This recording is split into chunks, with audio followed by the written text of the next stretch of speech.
Hi, today is week 9, day 4, and we are still learning about inferences. So you get to pretend you're a detective and figure out certain things in the story that the author doesn't really say.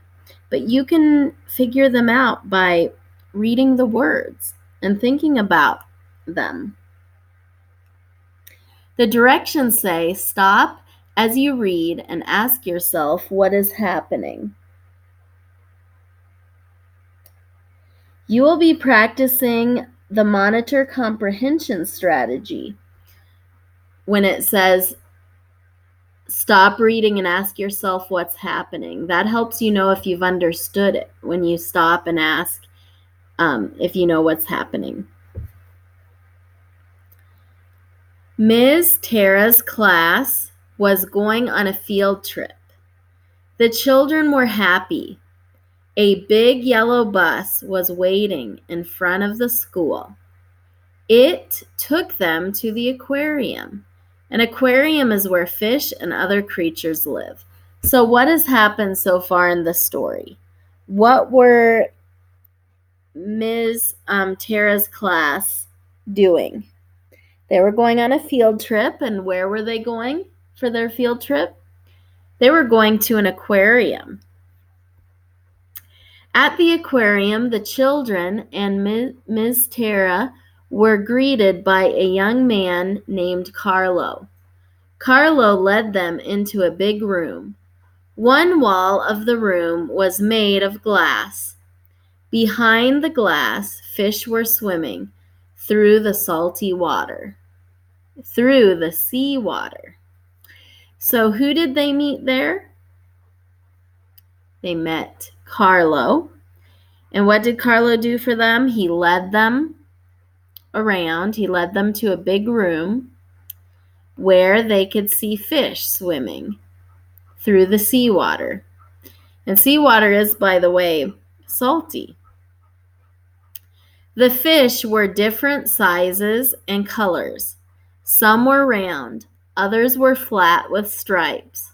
Long, thin eels that looked like snakes curled through plants at the bottom. Carlo told the children where the fish came from and what they eat.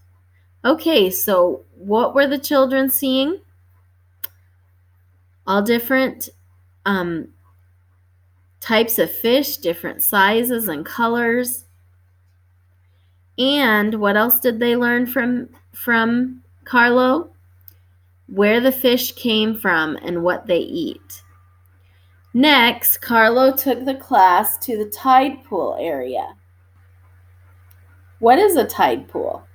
Do you know what that is? It had big rocks and sand with pools of salt water. They saw crabs and a spiky sea urchin. Everyone touched a sea star. The class ate lunch outside before going back to their school. Number 1, you can tell that Carlo is new at the aquarium, has met the class before, knows a lot about sea life, or wants to eat with the class. Now, this paper does not tell you this, so you can't really go back and find anywhere where the page says. But if you think about the things that Carlo said to them and the things that he showed them, it will help you make the correct choice here. You have to get your detective skills going and decide which one of those things can you tell about Carlo.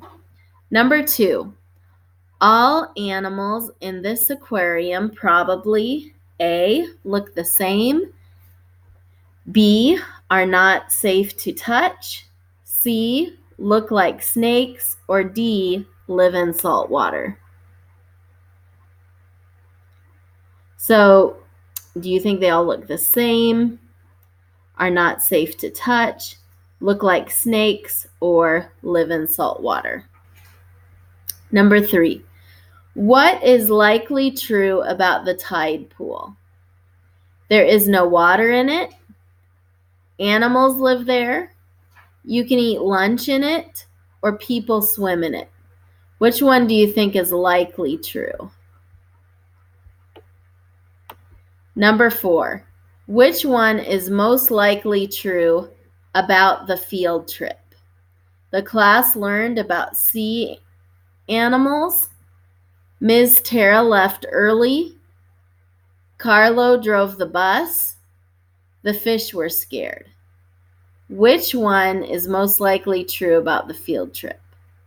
Write 2 things you learned about the aquarium.